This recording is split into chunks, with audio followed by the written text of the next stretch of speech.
गोव्याला हिंदुत्वाची भूमी म्हणायचं, पण आज गोमातेची अवस्था काय आहे? केपे येथील ध्यान फाउंडेशनच्या गोशाळेतून जवळपास 102 गायींना इतर ठिकाणी हलवण्यात आल्याची माहिती समोर आली आहे। स्थानिकांकडून या संस्थेच्या कारभारावर गंभीर आरोप केले जात आहेत। जमीन आणि सरकारी अनुदानाबाबतही प्रश्न उपस्थित केले जात आहेत। दुसरीकडे रस्त्यावर मोकाट फिरणाऱ्या गायींच्या सुरक्षेचा प्रश्न दिवसेंदिवस गंभीर होत आहे। अपघातांमध्ये गायींचा मृत्यू होत असल्याच्या घटना समोर येत आहेत। फोटो काढून गोसेवा होत नाही।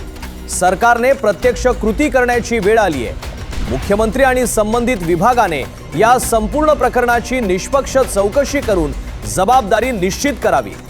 गोमाता ही केवळ राजकारणाची गोष्ट नाही, तिच्या सुरक्षेसाठी व्यवस्था उभी करणे ही सरकारची जबाबदारी आहे। चौकशी करा, सत्य समोर आणा, गोमातेचे रक्षण करा।